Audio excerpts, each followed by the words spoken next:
शिवाय चरित ओम नमः शिवाय आचार्य जी। ॐ सदाशिवसमारम्भां शङ्कराचार्यमध्यमाम् मदाचार्यपर्यन्तां वन्दे अस्मदाचार्यपर्यन्तां वन्दे गुरुपरम्पराम् गुरुपरम्पराम्। ॐ सहना ॐ भवतु सहनौ सहनावतु भुनक्तु सह सह वीर्यं वीर्यं कर्वावहै करवावहै तेजस्विनावधीतमस्तु मा तेजस्विनावधीतमस्तु विद्विषावहै वहै। ॐ ॐ शान्तिः शान्ति शान्तिः शान्ति शान्तिः शान्तिः। Okay, so we are looking at the Karikas and we are on the 20, we have finished the 24th Karika in the last class of chapter 2, Vaithatya Prakaranam. And we are on the 25th one, so we will chant that. Please unmute yourselves and chant with me. Mana iti mano vidaha. मन इति मन इति मनोविदः इति मनोविदः Buddhirti cha tadvidaha. बुद्धिरिति च बुद्धिरिति च तद्विदः बुद्धिरित्यविदः तद्विदः Chittamiti chittavidaha. चित्तमिति चित्तम् इति चित्तमिति चित्तः चित्तविदः चित्तविदः धर्मा धर्मौ च तद्विदः कर्मा धर्मा धर्माधर्मौ च धर्मौ च विदः तद्विदः। तद्विदः। Okay, fine. So the discussion continues on various schools of thought, and here he says manaha iti manovidaha. Manaha here is the mind, and these people, these philosophers, they are obsessed with the mind. They say that everything is determined by the mind only. According to them, that mind has various layers, subconscious, unconscious, superconscious, all that. And they say that, and this is very close to modern psychology. They say this, there is a hidden part of the mind, the psyche that we call it, which has been heavily influenced by childhood experiences. So first of all, your mother influences it, and the father, and the teachers, the environment, your friends, everything plays a part in influencing your mind, influencing the psyche. Subconscious vasanas are set in. And therefore, each of these layers, they have determined not by you, but by people outside you. And then these people say that the mind is an extremely powerful instrument, and therefore all your thinking is determined by whom? By the mind only. And therefore, you have a lower layer called the unconscious mind, or sometimes it's called the subconscious mind. And they said that it is this part of your mind which determines a very strong aspect of your personality. All conscious thinking, the conscious aspects of your mind is controlled by the subconscious mind. So, what are they saying? Basically, they are saying that everything is predetermined because of your environment, your teachers, your friends. They have all influenced your mind.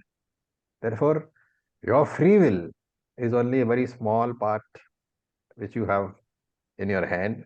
Most of it is determined by the mind, the subconscious mind, and its influence. So, in effect, saying that you are a slave of your past. Whatever has happened in the past, that is what controls you. This is accepted in modern psychology also. That's one part, one school of philosophy. Then the second one is buddhiriti cha tadvidaha. So there is no world other than the buddhi. So these people, they don't believe in any atma. They say the consciousness itself is it comes and goes. So this is basically the Yogachara Buddhism, Shanika Vijnana Vada, which we have talked about. That thoughts come and go, and this temporary thoughts which come and go, that is the Atma. So there is no world other than the Buddhi. There is no Atma. Only Buddhi, these thoughts which come in, is the ultimate reality. the flow of thoughts in your mind is the ultimate reality. In fact, according to them, the mind itself has no separate existence apart from this flow of thoughts, and they define the mind as a stream of thoughts. And the beauty of this theory is that every thought exists only for a small moment. And this momentary thought is the reality, what we call the Atma. So the Atma is a momentary thought only, Shanikam. Atma is only for a second, for an instant. Then the third one is Chittam iti Chitvedaha. Chittavedaha. So Chittam here refers to the memory. And therefore this group philosophers, they say that your memory determines your life. The ultimate truth is only what is there in a memory. In fact, you even judge the world according to your memory. So memory is your reality. And therefore, if you were scared by some, let us say a cockroach when you were 2 years old, your entire life will be marred by that memory, will be scarred by that memory. You will spend your life being scared of cockroaches. Therefore, this view is that the world depends on your past experience only. So the memories of the mind, the influences of the mind, they are the reality, the controlling factor. Where is the question of free will? Nothing is there. Then the third or the last quarter is dharma, adharma, cha tadvidaha. So dharma means punyam here, adharma means papam. This is the view of the Purva Mimamsika philosopher. So he says that the ultimate reality is only papam and punyam. How does he explain? All the jivas are nothing but the product of punyam and papam. All the lokas are nothing but product of punyam and papam. Right? Punyam and papam comes from what? From karma only. And if you remember Upadesha Saram, this was the philosophy that karma is paramount. Where is the need of any Ishvara? Because karma itself determines its fruits. Okay, now remember that these people, they believe in the Veda, but they don't believe in Ishvara. And if you ask them that if you don't believe in Ishvara, how is it that you believe in the Vedas? Because Veda is the creation of Ishvara. They say no. According to us, the Vedas are Nityam, they are eternal. And whatever is revealed in the Vedas, the Papam and Punyam, that is the ultimate truth. You don't need a Ishvara to run the world.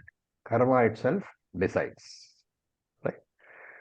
Now, in all these philosophies that we are talking about, you will see that these philosophies, they present you as a bound person, as a victim, as a dasaha. None of these philosophies say you are the master. They always present you as a slave, constantly, at the mercy of something or somebody else.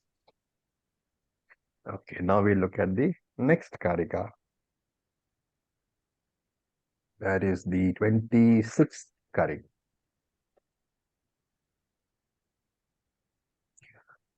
Panchavishaka ityeke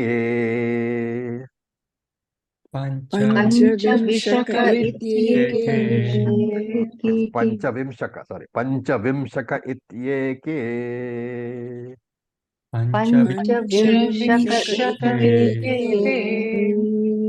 Shadvimsha iti chapare Shadvisha Shadvimsha iti Apare chapare Ekatrimshaka ityahuhu Ekatrimshaka Ekatrimshaka Ityahuhu ityahuhu Ananta iti chapare Ananta iti Ananta Apare iti chapare. Some more philosophies. Remember, we are seeing it in a very short form, without much detail. And as I said earlier, Shankara hasn't bothered to comment upon all this, basically because he thinks that all this is anatma only. What is the point of any commentary? Right. So these philosophers are of various types. They divide the world in various classes, right? Now, some philosophers have divided this world into various principles which we call tattvam.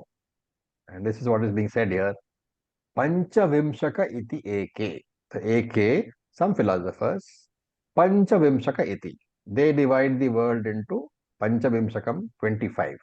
25 tattvams. And anything which you see in the world is the permutation and combination of these 25 tattvams. Where have you come across 25 tattvams before? Sorry? Where did we see 25 tattvams? We have seen. 24 we have seen in Tattvaboda.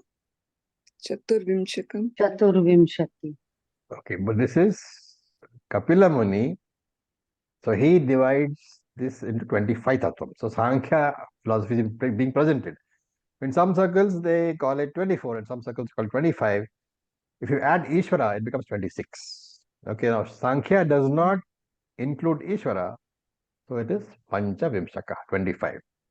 What is special about this Sankhya philosopher? He believes in the Veda, but does not believe in God. Okay. Now, we say that, in general, we say that if you accept the Veda, then you are a Astika, right? But there is another interpretation also, that if you don't accept Ishvara, you are a Nastika. And therefore, in some philosophy, in some texts, you will find that instead of simply referring to Sankhya as Astika, they have a special name. They call Sankhya as Astika Nastika. Astika means they accept the Vedas. Nastika means they don't accept God. Why is this kind of a terminology better? Because look at the next one. Shadvimshaha iticha apare. Apare, others. Add one more tattvam and make it 26. So Patanjali says, Patanjali accepts Sankhya, okay, all the 25 tattvams. But does Patanjali accept Ishvara? लंगड़ा लंगड़ा दिखाओ एक minute 140 बहुत महंगा दे रहे हो. Okay. So you see, Patanjali accepts Ishvara, and therefore there's 26 tattvams. Therefore, Patanjali's Yoga Sutra accepts not only Veda, but it accepts Ishvara also. Therefore, in some texts, you will find that Sankhya is called Nastika Astika, but Patanjali is called Astika Astika. So slightly, a more clear interpretation. When you see two Nastikas, you can say that he doesn't accept the Vedas, he doesn't accept Ishvara also. And depending upon which one, some people can accept Ishvara but reject Vedas. There will be Astika Nastika. So, and some people can accept both. So it will be Astika Astika. Can also be a Nastika Astika, depending upon which one he accepts and which one he rejects. Okay. Then the next one is Eka Trimshaka iti Yaho. So Trimshaka means 31. Okay. And this is the philosophy which we have not seen, which it's called Pashupata Shaivism. Yeah, Pashupati Shaivism. Pashu and Pati are involved over there. There are 31 different principles which we will not get into. Sufficient to say that these are all different types of philosophers. And then he says Ananta iti Chapare. And there are many others who say that the world is consisting of infinite number of tattvams, of principles. You can't really, write down and you can't really classify them. So Ananta iti Chapare. Apare, other people, they say Ananta iti.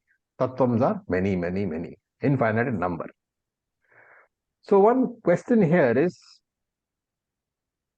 now when you say a Shaiva, going back to Karma Kanda or Puranas, when you say somebody is a Shaiva, what do you mean?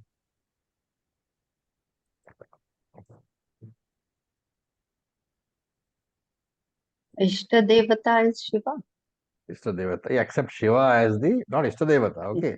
They accept Shiva as the only God. Right? To a Shaivite, you can't talk about Brahmaji, you cannot talk about Narayana. Okay. Similarly, Vaishnavas are those who accept only Narayana. Okay. Now the question is, what about Advaitins? Advaitins are classified as Shaiva or Vaishnava because we accept both.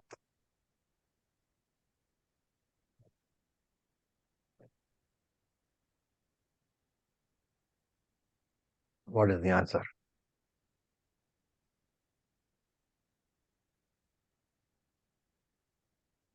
It's the first stage of bhakti for us. From there we move on to Aneka Rupa Ishvara and then Ishvara without Rupam. Fair enough. So to put it in different words, if for you Shiva is a Saguna Ishvara located somewhere and different from you, then you are a Shaivite. If for you Vishnu is a Saguna Ishvara located in Vaikuntham and different from you, then you are a Vaishnava. But as advanced Vedantins, we accept Shiva and we accept Vishnu. What is the difference? He is neither located anywhere, nor is he different from us. He is formless, I only. And therefore, we are neither Shaivas nor Vaishnavas. We are Brahmavadinas, ones who say that I am Brahman. Okay. I hope that makes sense. Yes. All right. Let's look at verse number, Acharya, can I ask a question? please. When we say Sankhya doesn't accept Ishvara, are they just, could we say perhaps that they're just missing one step in the Vedantic inquiry? Because ultimately Advaitins will go on to say that the realm of reality Ishvara exists is not the ultimate reality either. The problem is Sankhya and other philosophies. They don't accept the concept of mithya. So this discussion of what is Satyam and what is mithya can never take place in any school of thought accepting Advaita. And that's the problem, right? Because if you don't accept something as mithya, then this world is what for you? It's from an Advaitin point of, from a non-Advait. If you are from a non-Advaitic point of view, world is Satyam. And whatever is Satyam, can you negate? No. And therefore this world will continue to trouble you. Right. It is Okay, only so- when you negate the world that you can say that even though I am standing in this world, the world is not capable of touching me. Because I am a different level of reality. Right. Okay. So missing that step is Missing all the philosophies which he's talking about, all the philosophies miss that step only. And okay. That last jump they miss. And I didn't get which was the 25th Tattvam, 26th is Ishvara, you said? Yeah, but I'll have to dig it out for you. I'll put it in the group. 25 different tattvams are there. I think we discussed this in some chapter 7 or something. If you look at the notes, you'll probably find. Somewhere. You'll probably find it somewhere. The overload of information. Yes, you had sent us a picture, I remember. Yeah. On the group before that. Yes. Okay, so we look at Karika number 27. We'll chant. Lokal Lokavidaha. Lokal Lokavidaha. You'll notice there's a small little dot on top. Actually, if you look at the text, it'll have that Chandrabindu. Most texts. Yes. Chandrabindu, you know what it is? Chandrabindu is a small half circle with a dot on top. Mm. So normally that is Gum. pronounced gum, but then that is not Gum. the case over here because there's a la over there. So it's lokan, lokavidaha you can say, or you can say lokan, lokavidaha, right? So lokan, lokavidaha. But you have to say it like that. So let's chant again. Lokan, lokavidah prahu. Lokan Lokan lokavidah Lokavidah prahuः. Ashrama iti tadvidaha. Ashrama iti tadvidah. Sri pumna pumsakavalingaha. Sri Punsakam Laingaha. Sri pumna punsakam laingaha. Sri Pumsakam Laingaha. Para paramatha pare. Para Paramatha Paramatapare. Pare. So those who know Hindi, they'll be able to make out that word better. They can break it up. Stri, pumsa, napumsakaha. You can make out. Stri, pumsa, napumsakaha. What does it mean? Gender, neuter, Female, Janapumsak. Stri being female. pumsa is male, and pumsaka. Napumsaka is neuter. Okay. Or you can say Strilinga, Pullinga, and Napumsaka Linga. That Linga represents the gender. Okay, anyway, let's go back to the first one. Lokan Lokavidaha Prahuhu. So these are people. So Lokavidaha means these are knowers of that kind of people. And the first Lokan is not a place. The first Loka means objects, words. It does not mean words. It means objects of happiness. So Lokan Lokavidaha Prahu means some people who know these people, they talk about objects of happiness, right? And they say happiness is the ultimate truth. Therefore, the objects of happiness, that is the ultimate truth. There is no other truth. And then ashrama iti tadvidaha. There are other people, other philosophers, karma kandis, totally obsessed with varnashrama dharma. This alone is considered as a truth. Okay, now we should add here, we are not running down varnashrama dharma because it's a good scheme and it is useful to follow spiritual sadhana.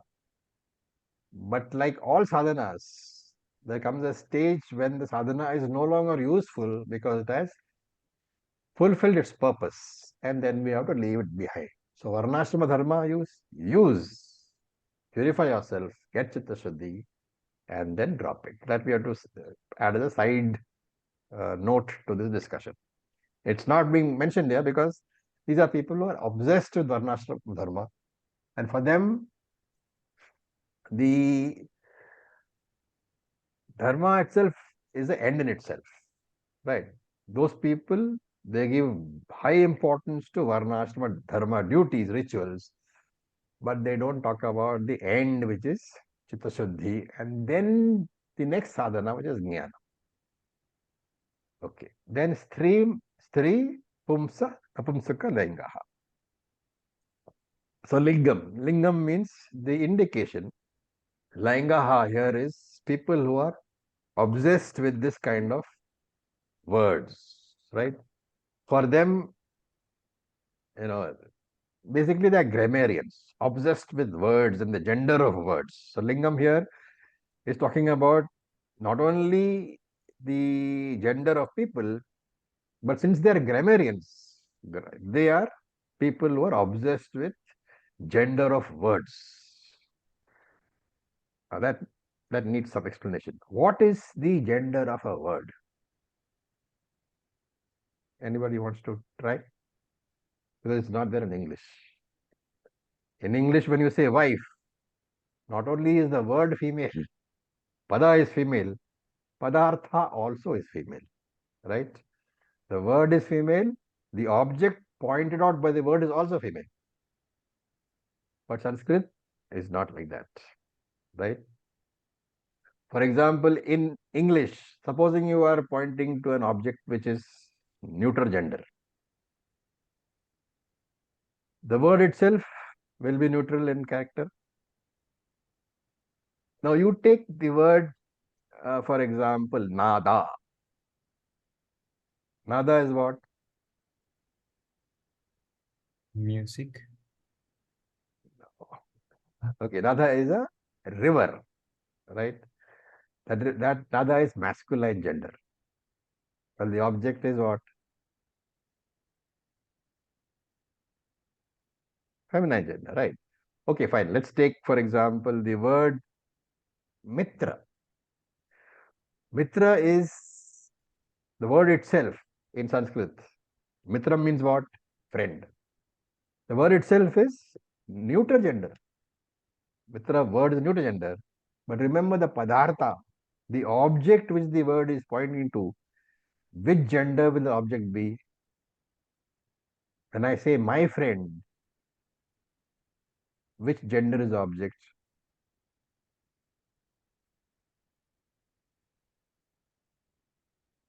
You should be able to tell me. When I say Spandana is my friend, or when I say June is my friend, the objects are two different genders. But the word is Mitra only. The word, the neutral gender word, it's pointing towards objects of different gender. A better actually, example is for the word wife. Wife in English is feminine. The object wife is also feminine. Patni is feminine. The word is feminine. I'm talking about the gender of the word. Patni, gender, the word is feminine. The wife is also feminine. Object wife is also feminine. But Patni has another name. Kalatra. Kalatra also means Patni. Also means wife. Kalatra, the word, is neutral gender. But the wife still remains, the object still remains, feminine. How do you know, in Sanskrit grammar, how do you know whether the word is feminine or masculine or neutral? In English, it is simple. You look at the object denoted by the word and you can say yes, this word is masculine or feminine or neutral. You can't do that in Sanskrit. How do you know? You don't know. There is no way. Sanskrit has no way for you to find out the logic of a word. It's completely arbitrary. You have to look at the dictionary. Any word, you look at the dictionary, it will tell you masculine, feminine, neutral. That is the only way to find out the logic. I mean, there's no logic at all. It's absolutely arbitrary. The only way to determine the gender of a word is look at the dictionary. Okay, why am I talking so much about this? I would say these are the obsessions of these type of philosophers. Things which we would dismiss as irrelevant, for them it assumes huge significance. Okay, then look at the last quarter. It says you have to break it up carefully. Para, aparam, atha, apare. So atha, apare. Now there are apare, a separate set of people, philosophers, who say that the truth means para and apara. The ultimate truth is always in the form of para apara, right? Para means karanam brahma, apara means karyam brahma. So what is karanam brahma? By now you should know. Another name for karanam brahma. Saguna Brahma. Saguna Ishvara. What is karyam brahma?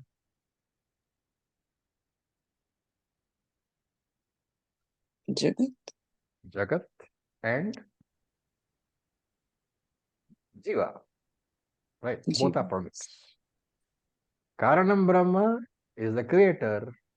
Karyam Brahma are the two products which are created. So Ishvara, creator, Jiva Jagat is the product. Now, what do we say, or what does Gaudapada want to say ultimately? He's not saying it now, but Gaudapada said in the beginning only. If you have seen, not in the, what do you call, not Gaudapada, but the mantra itself, it talked about what? Brahman is Karya Karana Velkshanam, is separate from the product as well as from the creator. It is neither the cause nor the product. So what is Karyam Brahma? Vishva Tajasa. What is Karanam Brahma? Prajna and Ishvara. What is Turyam? Karya, Karana, Vilakshara Brahman. All this we saw in which mantra?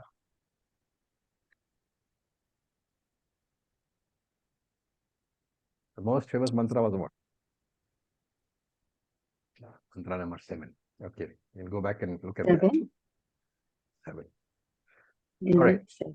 And now let us look at the 28th Karika. We will chant.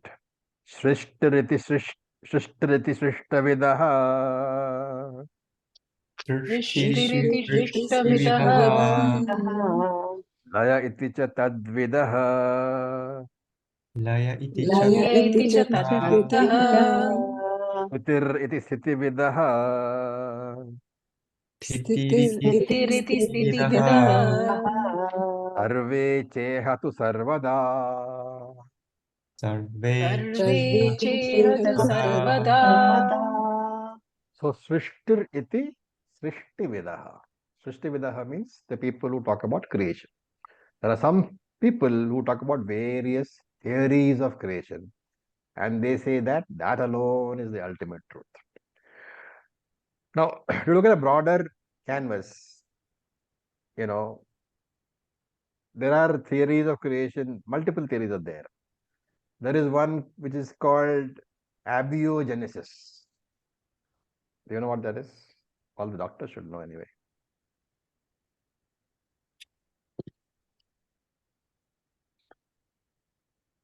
Right? Mhm. What is the biogenesis theory of creation? Genesis means what? Origin. Yes. Biogenesis means what? Origin of life. From a biological form, Huh. right? And therefore, this biogenesis theory, it's a theory that life as such arises from pre-existing life forms. Right, that's one theory. There's another theory which is abiogenesis. This theory says that life originates from non-living things. Mhm. Inert things through natural processes, they get converted into living things. So that's called abiogenesis. Then there is a catastrophe theory. I don't know if you heard that catastrophe theory, that some catastrophic events on Earth, for example, it could be getting hit by a meteor, violent events, volcanoes, floods, all these are the origin of life. Then there is something called a spermia theory or a panspermia theory. It claims that you can actually read up all this on the net. All these words, if you type in the net, you'll find various types of theories. Okay. Spermia theory claims that life on Earth was brought in by spores from outer space. There was no life on Earth. Some natural spores drifted by, and that's people have converted that to alien theories also. Aliens brought life on Earth. Then, of course, there's a famous Big Bang theory, right? And there's something called a steady state theory. It says life was always there. There are many. I mean, I'm just saying what I can remember. But if you read up on the internet, look and see various theories of creation, you will find hundreds of them. However, interesting. So this is what is being referred to here. Srishtir itir Shrishtavidaha. People talk about various types of theories. And here you can specifically talk about the Purva Mimamsika philosopher who says that there is no such thing called creation, there is no such thing called pralayam, dissolution, because of a very simple scientific law. E is equal to mc squared. Matter can neither be created nor destroyed. The world was eternally there. The world will be eternally there. But what is the truth? So he says, sarve cha ihatu sarvada. Iha here is this one. This one is what? This Atma. All these are adhyasa on the Atma. All these theories are superimposition upon the Atma. They are all Maya. And the more you get entangled in discussions on Maya, it's like one of those, swamps. You get into it, the more you struggle, the deeper you go. Quicksand, like quicksand. So Maya is being compared to quicksand. Don't struggle with Maya because you can never come out of it alive. Maya will suck you inside. That's what he's saying over here. The more you struggle with Maya, the more you will miss the subject. And in his commentary on this particular Karika, Shankara says, Shankara has, as I said, Shankara has not given any commentaries so far on in any of these various theories. So in here, Shankara feels compelled to say why he has not commented. He must be thinking that no commentary, people are wondering why Shankara has not commented. So here he mentions that all these are projections of avidya. All these meanings, everything starting from Karika number 20, which start with prana, right? And he says that the prayojanam, the benefit of these sort of discussions are very marginal. And anyway, the meanings of the words in the Karikas are fairly clear. Therefore, he writes very crisply, Yatmona krataha. I don't think it is worth my time commenting on these things. So he has not bothered to comment. Okay. All right. Now let us look at Karika number 29. Yam bhavam darshayedyasya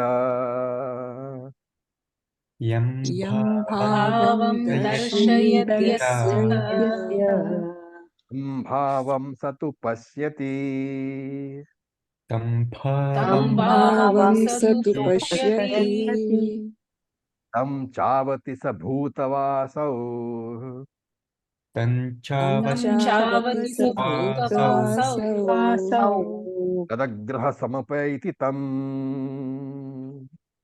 Tagraha Tagraha tathasapaitam. sampaitam.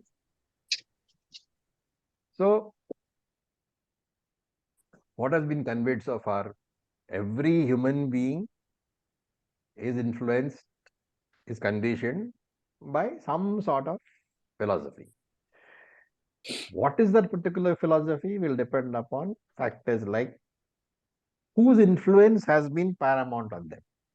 Some people have parental influence, some people have teacher's influence, some people have guru's influence, some people have influenced by their friends and colleagues. And therefore he says, Tam bhavam satu pasyati, every person begins to see a particular thing in what manner? Yasya yam bhavam darshayet.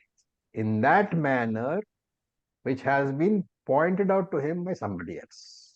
So he's talking about the influence of various things. Parents, teachers, acharyas, books even, gurus, movies, Instagram, anything you can call.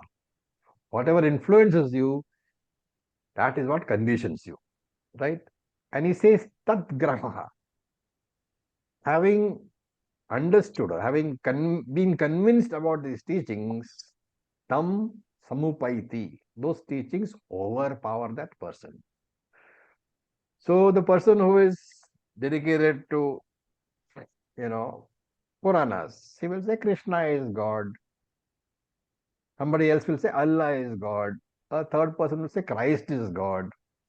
And we know within Hinduism itself, you have people fighting with each other. Vaishnavas claiming Vishnu is God. Shaivites claiming only Shiva is God.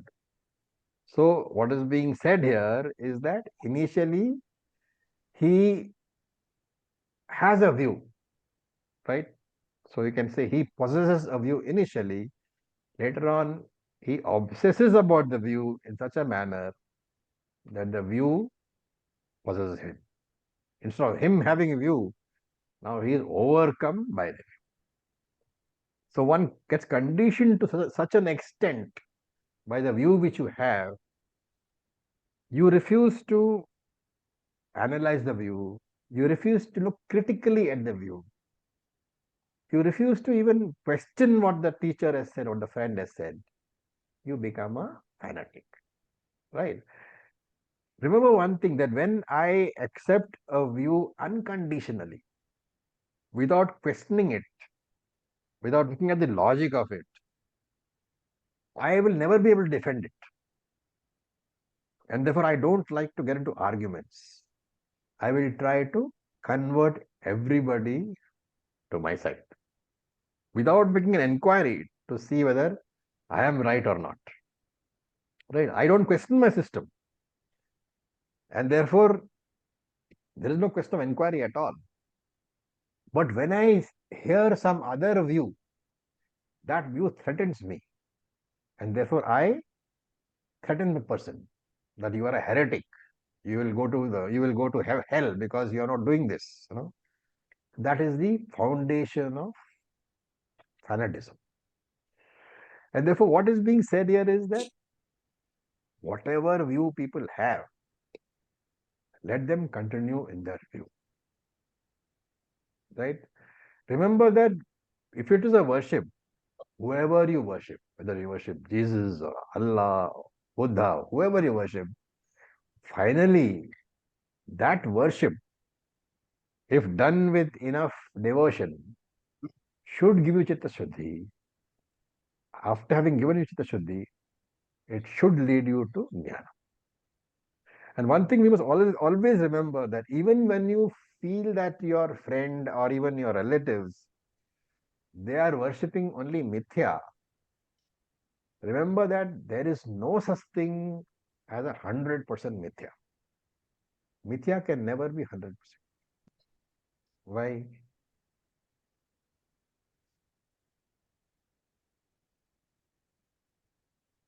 Why can mithya never be 100%?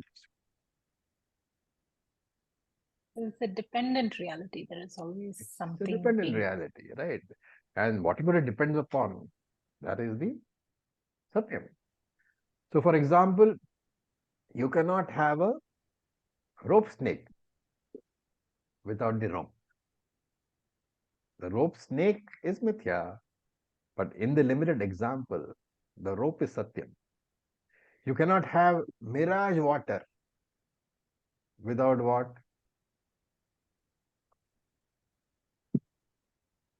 What is the satyam behind mirage water?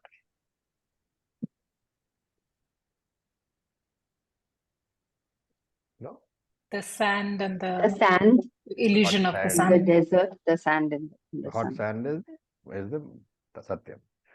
So similarly, whenever you worship just as you know that behind that snake there is the rope, just as you know that behind that water there is the sand, in the same intelligence, whenever you see somebody worshipping a mithya god, you should know that ultimately you are worshipping only the substratum satyam. And that is why Krishna says, yo yo yam yam tanum bhaktaha shraddhaya architum ichhati. Worship me in any form. Ultimately, you are worshipping Brahman alone. Right? It is my responsibility, he says, to take you from the form to the formless. And therefore, Saha, that particular deity whom he worships, Asau Bhutva, will take charge of the worshipper and Avatitam, protect him. That ultimately remember that the deity is only Brahman, Turyam Brahman only. No sadhana is ever wasted. And if therefore you have a friend or a teacher who says, Ishvara is also in this form, the word also makes all the difference. If I tell you Ishvara is also in this form, that is good teaching. But if I tell you that Ishvara is only in this form, that is leading to fanatism. You should be able to recognize fanatism from good teaching. A good teacher, because Brahman is all inclusive, you always say also. And that's why when we say that you have Brahman in your heart, always prefix, you have Brahman, also have Brahman in your heart. You have Brahman also in your heart. Brahman is all pervading. Therefore, it has to be necessarily there everywhere. Okay. Now we look at the 30th Karika.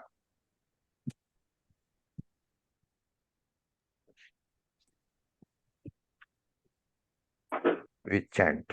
ऐतैरेषो पृथग् भावैः एतैरेषो पृथक् भावैः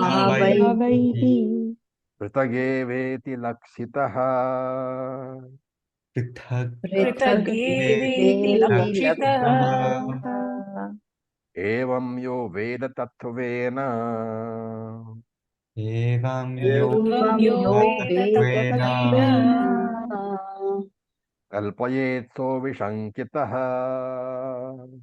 कल्पयेत्सो संगितः. So when you begin your spiritual progress, everybody commits the mistake of assuming that something outside him is the ultimate truth, right? So when you say that this is the truth, you are saying this object outside me, which is not me, is something. You get it? Whenever you say this is the truth, idam refers to something outside you. That idam, when you say this shivling outside me is the truth, what are you saying? I am not the shivling is outside me, and therefore I am not the truth. So that's what he says here. Etaihi prutak eva lakshati iti. I, the Atma, am mistaken as different from what is in front of me, as different from the objective world. So there is a division created. I, world, Jiva, Jagat. As long as there is Jiva and Jagat, Jagat is superior to Jiva. Jagat will continue to torment the Jiva. I, the Jiva, will be helpless. As long as you see duality, in other words, samsara cannot be avoided. What is the reality? Etaihi apratak bhavaihi.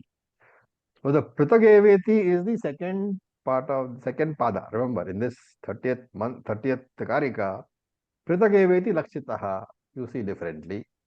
The first one is apratak bhavaihi. So the etaihi is common for both. Etaihi apratak bhavaihi. All these objects, etaihi, apratak bhavaihi, is not really different from Atma, the observer.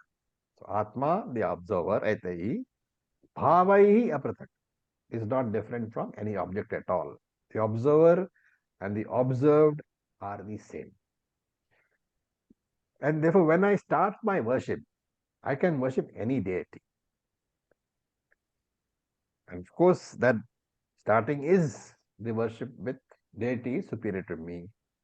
But slowly, you have to move to the understanding that neither the deity nor this world exists as different from me. Right? If you don't know that, if you don't understand that, there is a worshipper worshipped duality. Upasaka, upasyam, vaitam is there. And that is a mistake. Because you will think that Jagat has an independent existence. And once Jagat is taken as a separate entity, different from you, the Atma, remember that the subject-object division comes into play.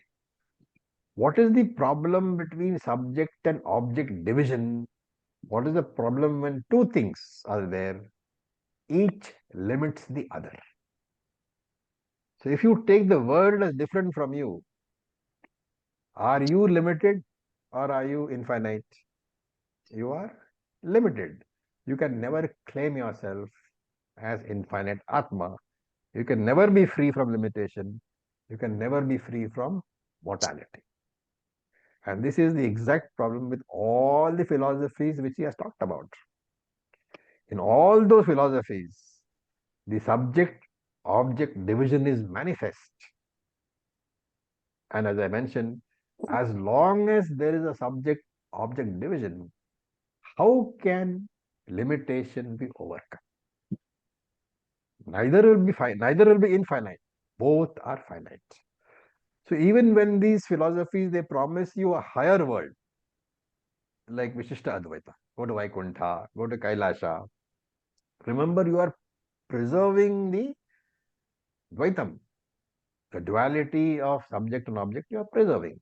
As long as subject and object duality is there, you are only perpetuating Dvaitam. You are only perpetuating limitation. You cannot overcome it. And therefore, neither going to Vaikuntham will give you moksha, nor going to Kailasha will give you moksha. And again, we'll add here, experience of duality is never a problem. But I'll repeat, experiencing duality is never a problem. But if you consider that division as real, that is a problem. Experiencing mithya duality is fine. The moment that duality becomes satyam in your eyes, samsara is firmly born. And therefore, you have to understand the subject object difference is only an appearance. And that is what he says here. Evam yo Veda Tattvena. Once you know that the Vaitam is in fact what looks like Mithya is nothing other than Satyam, then only Kalpayet Avishankitaha. Avishankitaha here means without doubts. And Kalpayet here has to be not given the normal meaning of projection. Kalpana is a projection, a dream. Kalpana here is the in the meaning of interpretation or understanding. Therefore, kalpayet avishankitaha means such a person only can correctly understand the scriptures. Only he can teach. Right? And only the Atma, remember, Shankara adds here, only the Atma is free from all differences. So, evam, there's a word, evam yo Veda Tattvena. In this manner, the one who knows. What is meant by in this manner? Evam. So Shankara gives the interpretation. Evam here means that Atma is free from differences. And what kind of differences are there? There are three kinds of major differences. Sajatiya Bheda. What is Sajatiya Bheda? It is Jati means the species. Sajatiya Bheda means intra-species differences.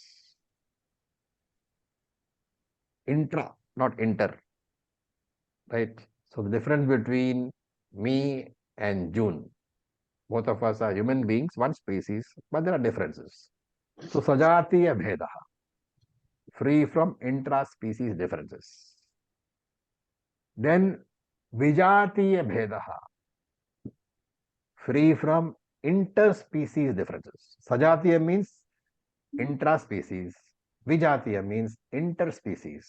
So for example, free from the human being is free from, has a difference vis-a-vis the animal.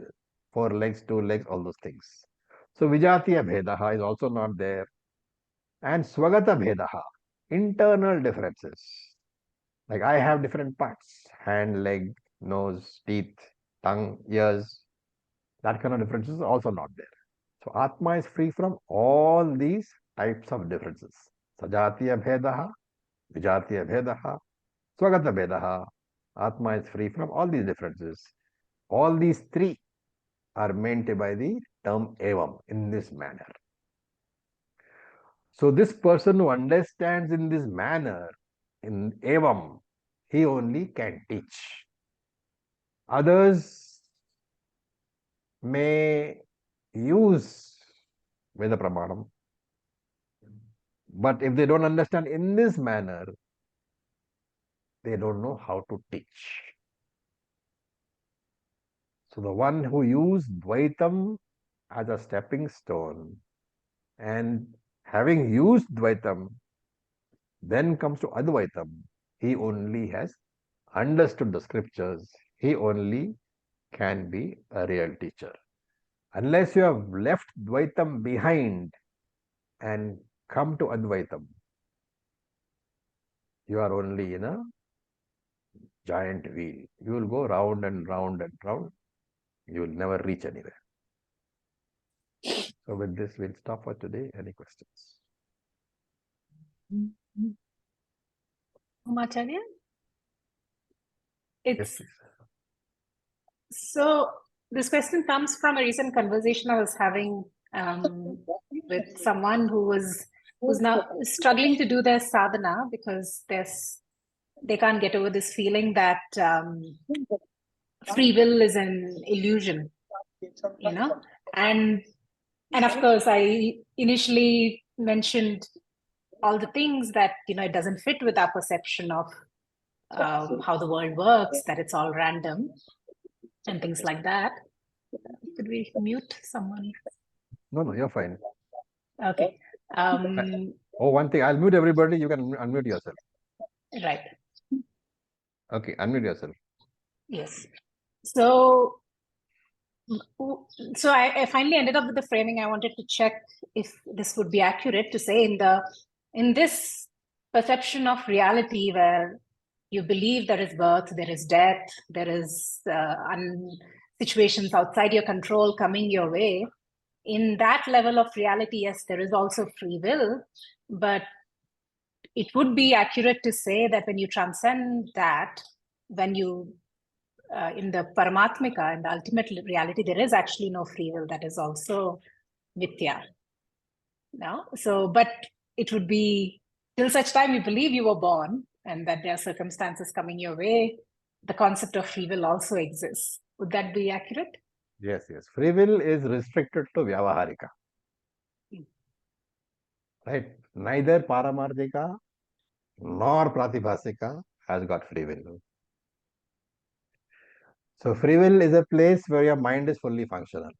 In the dream, it is not functional, fully, partially functional. Therefore, the free will is not there. In Paramarthika, there is no mind, so there is no free will. Sometimes it's it's said more poetically when they try to give reason for creation, that I had a desire to be many. So that I think it's better to leave it as a poetic, romanticized It is poetic depiction. because we discussed some time back that this creation can only be a joint venture. Without the jiva, the Lord cannot create because there is no karma. Right? And therefore, those things are all poetic. All there is an Upanishad which says Lord Brahmaji got up and said that let me become many. So you have to accept that as arthavada for purpose of glorification of Ishvara's powers. So Ishvara will not create a universe without there being, takers for the universe, the jiva. In fact, he has no power to create because it requires karma. It is like the tailor sitting there with the cloth, but you are not given an order. What can you do? You can't even cut the cloth.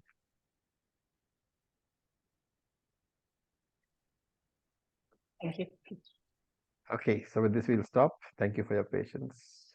Om Purnamadav Purnamidam Purnat Purnamudachyate Purnasya Purnamadaya Purnam Evavashishyate Om Shanti Shanti Shanti Om Tat Sat Om Namah Shivaya. Om Namah Thank you for your Shivaya. patience. Thank you, Thank you, Acharya. Thank you, Acharya. Acharya ji. Thank you.